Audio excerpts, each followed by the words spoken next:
normal muffler. That's all to do with the straight pipe. So we're gonna stick this son of a bitch in fucking probably in, I don't know what that is there, probably B1. We got this big fucking thing behind it. We're gonna just step it out of the way. How's she going today, guys? Well, Dad's just draining antifreeze out of the 46 here. He just fixed the hydraulic leak we had on the front. If you remember at harvest time, it was leaking pretty good from a fitting. We couldn't quite get to it. We kind of tightened it up, but not really. You have to take this big plate all apart in here, so we didn't do that out in the field, obviously, but she's good to go again here now. And remember, we were having overheating issues, so we had pulled the thermostats out. We're going to put 2 new ones, a new sender, and I'm going to put a new temperature gauge, because if you look at it, we're pegged right in the fucking red zone already. So I just got the little cluster pulled out. Took, no, it wasn't too bad. Half an hour, 40 minutes kind of thing, maybe. There's just 4 screws. If you can see, there's four screws that you take out and one that you need to loosen, because that is your hazard and signal light bulb holder there.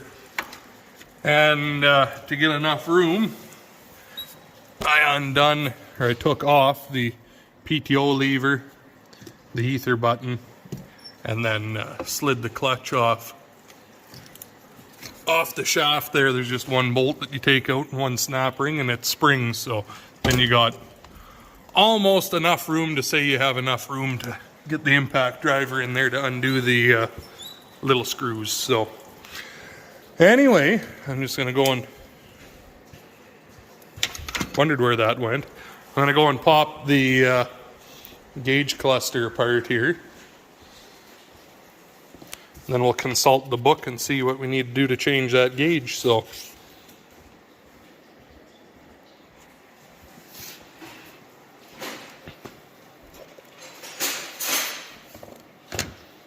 we're after this guy. So I'll see what you need to do to get that out of there. There, so there's just 3 little nuts on the back. And there he is. We've got our brand new one now we can set in there. And this one had these little flat washers in there. The new one has their little anti-vibration washers, so figured that held them tighter, or what the idea was. But anyway,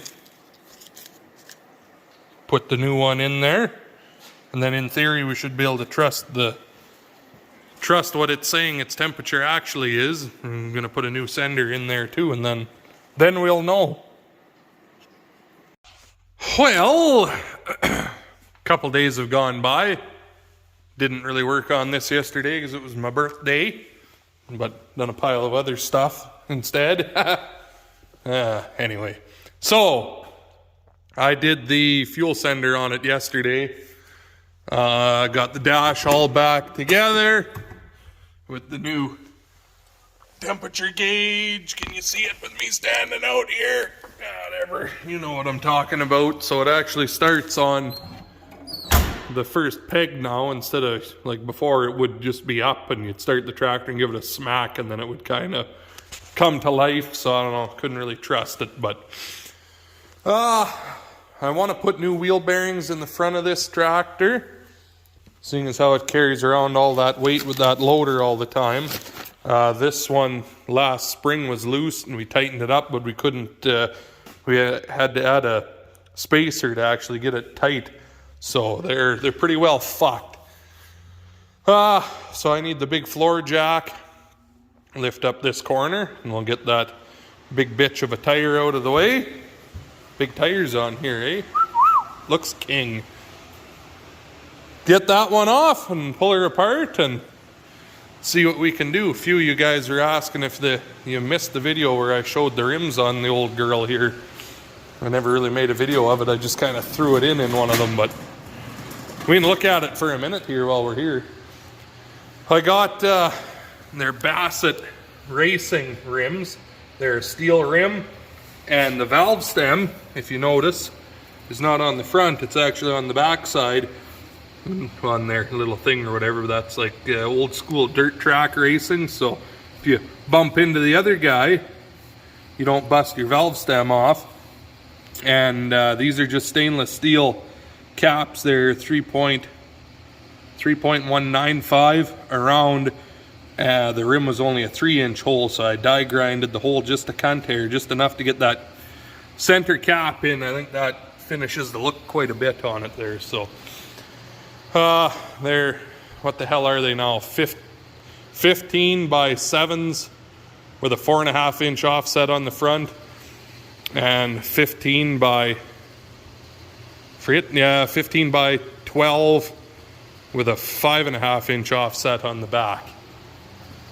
And then I got 295 50-15 tires on the back. And what the hell's on the front? 235. I can't remember. Oh, God. Whatever, they're 235 something. Can't remember where it's written on here. 235 60-15 on the front. So, and I got my seats in here too now, wrapped in nice black leather, and actually got the power windows working on it again also. The old switches were no good no more, so I wired up a couple of reversing polarity, well, they're not reverse polarity switches, but I wired them up as reversing polarity, so you have a power and a power and a ground and a ground, and you crisscross your wires so that when you flip your switch, it changes which wire is power and which wire is your ground. So this one obviously runs this door, that one runs that door. That one I don't have the mechanism or anything for the power window, so it'll have to be up until one day I find parts.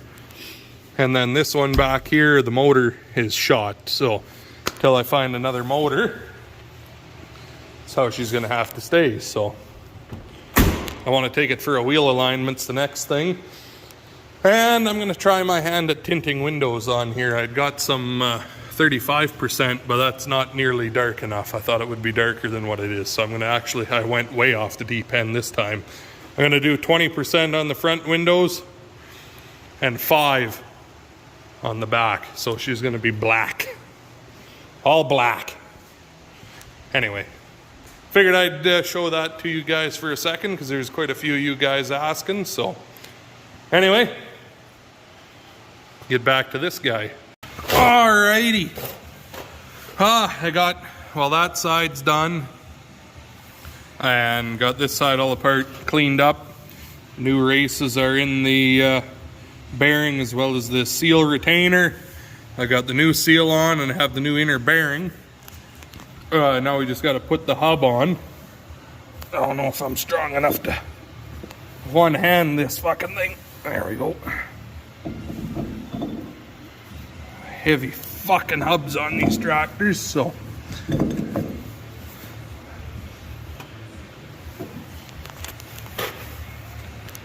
There we go. On our seal, on our new bearing. We'll pick up our outer bearing. Packed with nice thick mobile grease.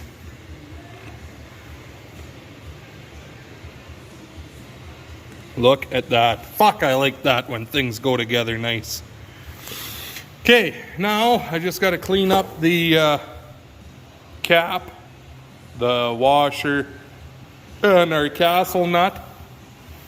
I'll get the nut on, and then I pump the hub full of grease till I have it coming out around our new bearing. And I'll spin the hub by hand a little bit to get the grease worked through it. It's pretty fucking stiff to turn with that new seal on there, but anyway, we'll get that all together, and then we'll throw our tire on, and then we just got to put the hood back bolted on, put coolant in it, change our transmission, well, hydraulic filter, and fuel filters. And the little girl's ready for another year. Kind of had a short year last year because we were having those cooling issues and hydraulic leaking and all that, so I didn't use it in the spring too much, and then we used it on the combine, obviously, and then used it to unload all those bales when we were picking bales. But this year she can be back to her old duties, at least here. Throw her on the P-roller a little bit, but I'll probably put the 50/20 on it too, just because I like rolling open station for at least for one day anyways. So anywho, make fun of my John Deere hood. Oh, case hoods tilt open. Case hoods need to open often. So anyway, we'll leave it at that. That's all we're going to say about that. So talk to you in a few. Well, I got that all back together, but then Keegan went and distracted me. We got down all my old Legos from back in the day, so I was just helping put things back together as best as I could remember them. That's a few years ago. That's a whole fucking thing up there is right full. Anyway, so I didn't finish the rest of it, and now Amanda's telling me it's time to go home and make supper, so that's where we'll leave it for tonight anyways. It's not like I need them tomorrow anyways. So anyways, hopefully you guys enjoyed the video. If you did, make sure you hit the like button, comment, subscribe for more, all that good stuff, and talk to you in the next one.